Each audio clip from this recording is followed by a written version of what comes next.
La dermatomyosite est une maladie inflammatoire à prédominance féminine caractérisée par une atteinte cutanée musculaire dont la gravité est en rapport avec l'évolution de cette atteinte musculaire, son caractère secondaire dans un cadre paranéoplasique et les effets indésirables de traitement. Cliniquement, l'atteinte cutanée est caractérisée par sa distribution au niveau des zones photoexposées avec respect des zones couvertes, déclenchées ou aggravées par la photoexposition.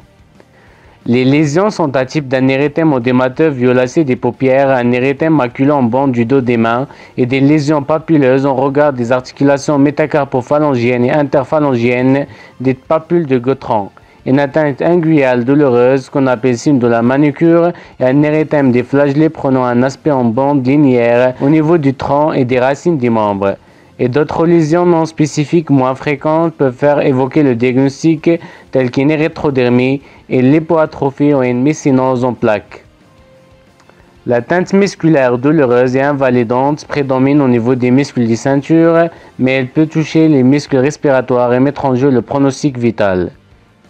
Il faut distinguer la dermatomyosite de la polymyosite qui est une maladie purement musculaire qui n'est jamais paranéoplasique et qui se caractérise par un infiltrat lymphocytaire TCD8 sans vascularité contre un infiltrat CD4 avec vascularité en cas de dermatomyosite.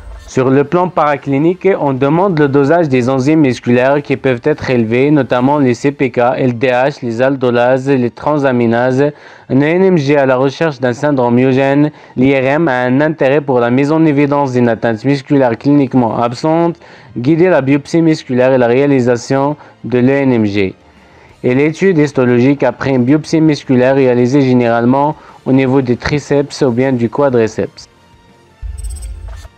Parmi les formes cliniques, on évoque la dermatomyosite de l'enfant qui est d'une atteinte musculaire souvent grave, la dermatomyosite paranéoplasique qui peut précéder le cancer, qu'il faut suspecter surtout après l'âge de 45 ans et chercher obligatoirement un cancer, et les dermatomyosites associées aux maladies du système, notamment un Gaugereau, une sclérodermie ou une polyarthrite rhumatoïde, ainsi que les dermatomyosites induites par les médicaments, notamment les fibrates, les statines et les antirétroviraux.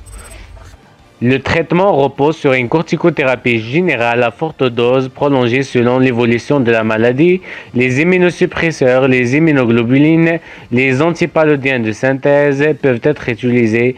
La photoprotection et les dermocorticoïdes sont recommandés pour améliorer les lésions cutanées, sans oublier une alimentation riche en protéines, la rééducation et la prévention des effets indésirables liés à la corticothérapie et le traitement étiologique dont la dermatomyosite paranéoplasique est secondaire.